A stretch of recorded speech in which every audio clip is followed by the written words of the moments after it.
What's up, everybody? Soren Baker. Amir, Rahimi. And today on The Great Debaters, we're getting into a little Eric B. and Rakim. A lot of people don't talk about Follow the Leader, but we're about to. The Great Debaters.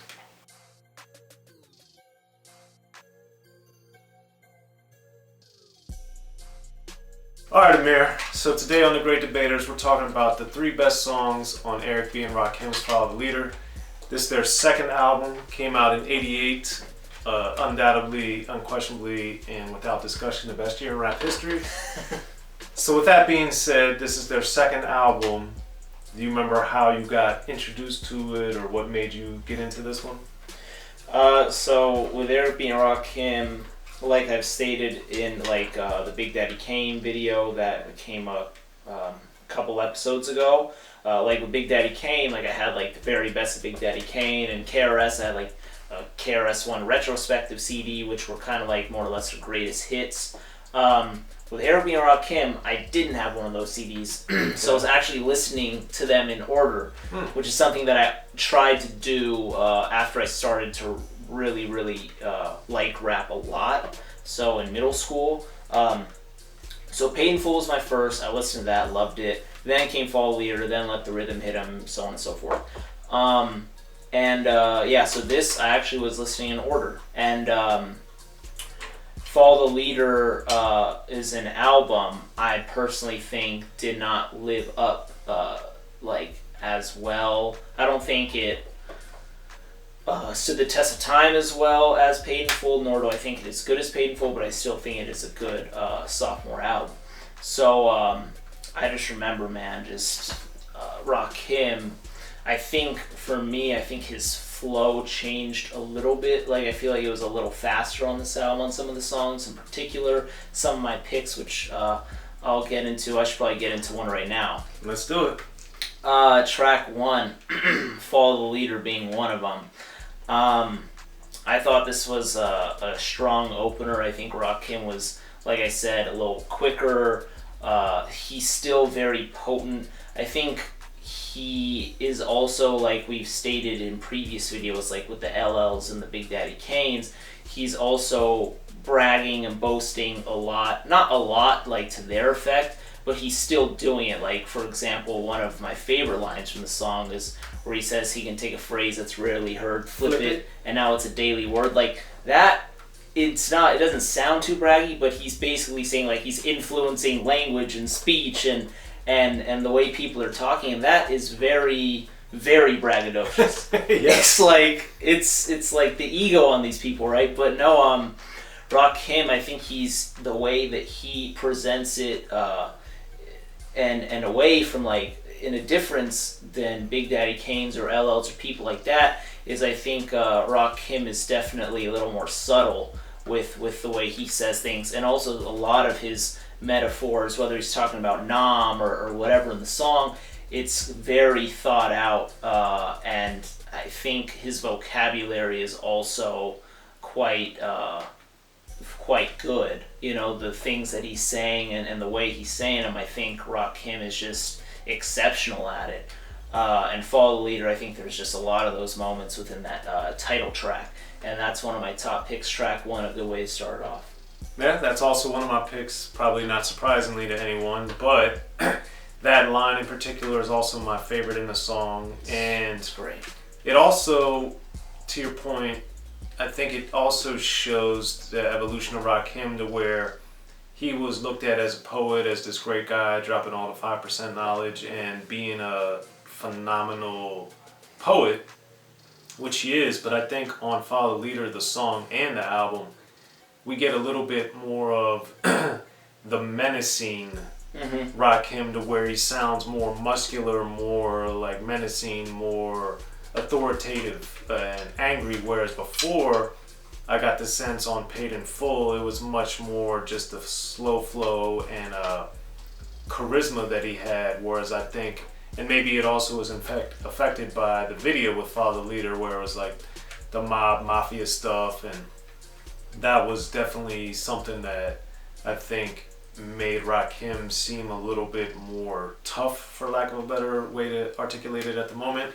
But I think that Follow the Leader, the beat was great, and it was also faster, more muscular, more I think aggressive than a lot of the production on Paid in Full, which then in turn I think influenced Rakim to explore other aspects of his artistry as a lyricist, as a writer, and even on his delivery. Like Amir's saying, it's a little faster and the beat is faster, and or at least it feels faster, even if not technically the BPMs are faster. It feels faster. Mm-hmm. So that's definitely one of my picks, and I was great. I was very happy to hear that kicking off the album, and then the fact that they made it a single, I thought was great too. So what's your next pick, Amir? Yeah, and even like what I was saying earlier with the bragging and stuff, just the name of the album, Follow the Leader. Right. You know, just that in itself right there. And me and Soren were talking about it. The classic dope jackets on the cover is just like phenomenal. So great. Still so would awesome. like to have one. That would be dope. But to touch up on what you were saying, when you were talking about he was a little more menacing on this album. I'll get into another one of my picks, Lyrics of Fury, where I think Rakim was definitely a little more menacing there.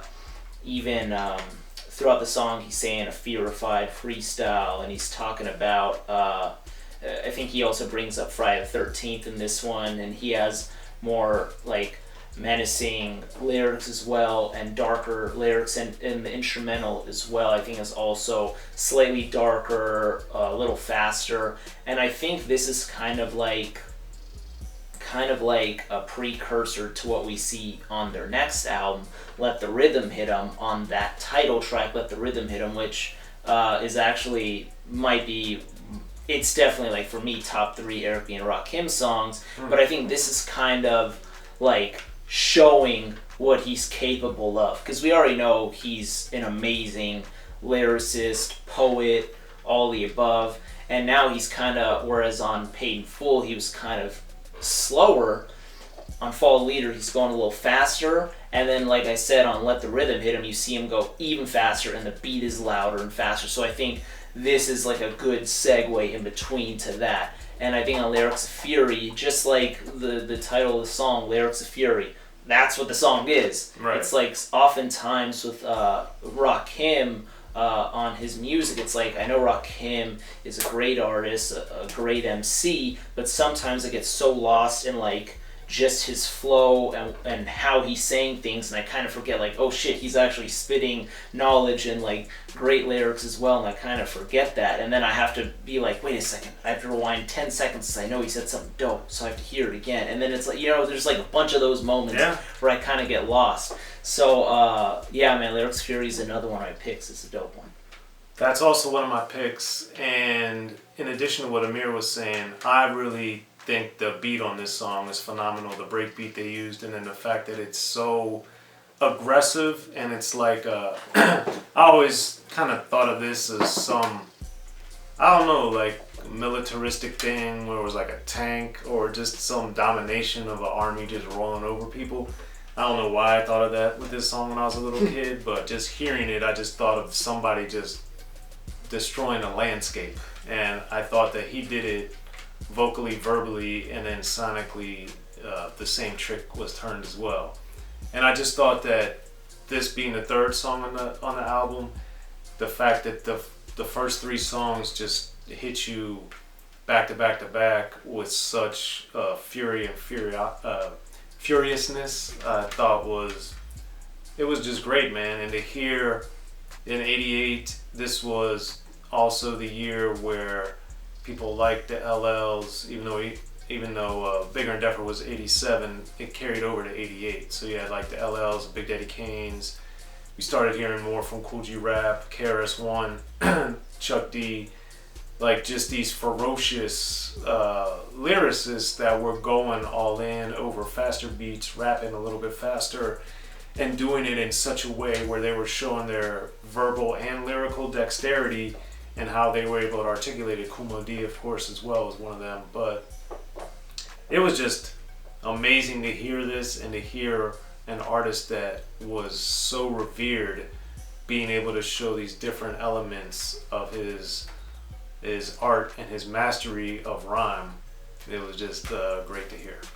So pick number 3, Amir. Microphone Fiend, man. This might be the first album that I've done or that we've done that all my picks were track 1, 2, and 3. I'm not sure I'm not keeping track, but it might be. I'm pretty sure it is for me.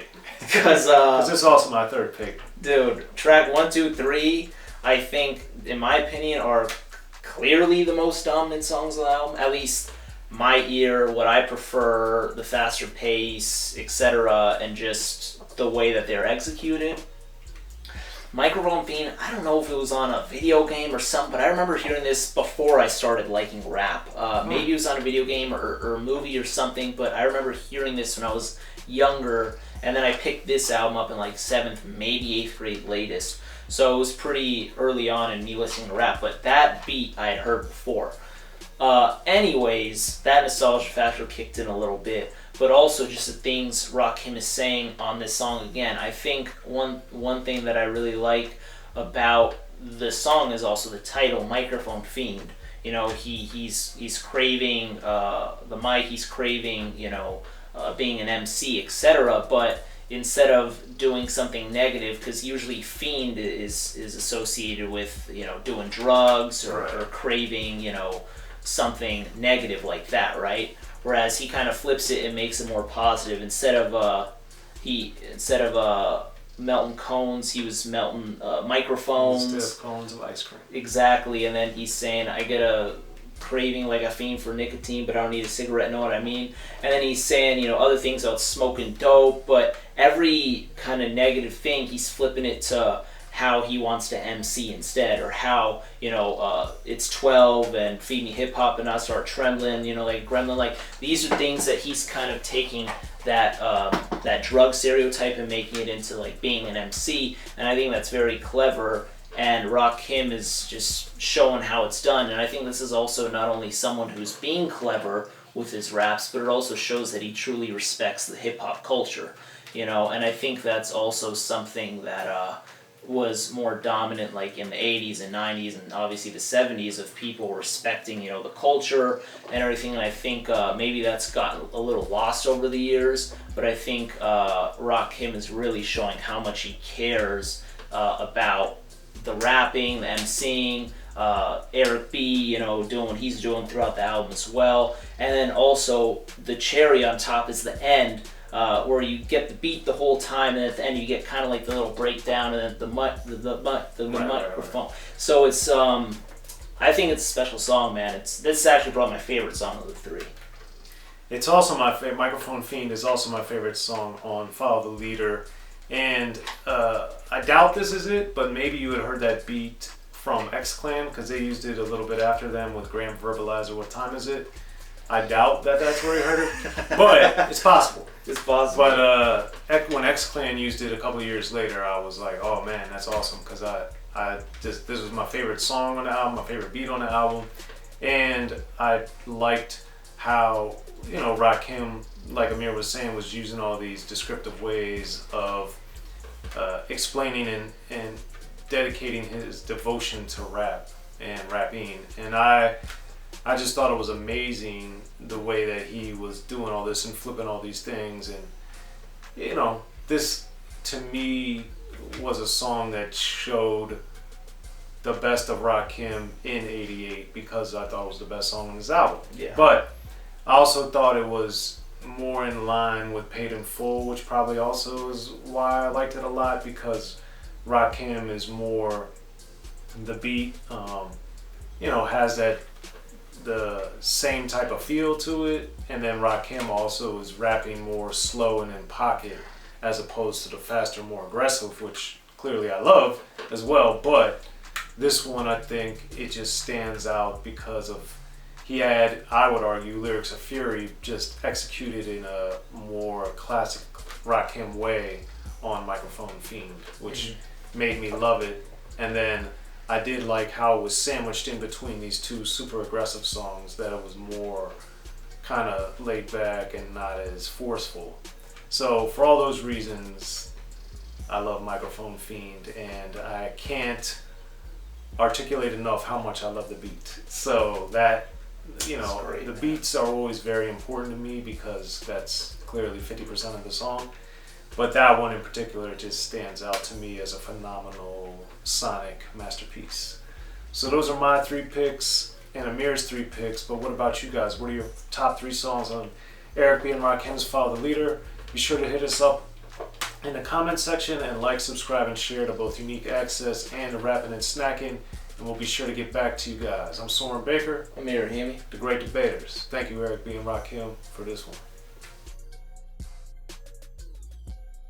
Be sure to check out the history of gangster rap by Soren Baker. He's official. History of Gangster Rap features exclusive interviews with Ice-T, Snoop Dogg, MC Ren, the D.O.C, and dozens of others. The History of Gangster Rap, a definitive look at how Los Angeles changed rap forever. In Los Angeles, the streets definitely set the tone of the hip-hop music. At 19, I got a $50,000 car. My whole angle always was, I'll be street, but I will always tell you the horrors that go along with this life. There will be penalties and casualties for just wearing the wrong color in somebody's neighborhood. And once gangster rap made it from the streets to the TV, the genre exploded. With Fab 5 on Your MTV Raps with NWA. Yo MTV, it just catapulted us from being local heroes to national gangbang rappers. The History of Gangster Rap discusses it all from 1980 up till today. It's always gonna be shit happening in the streets.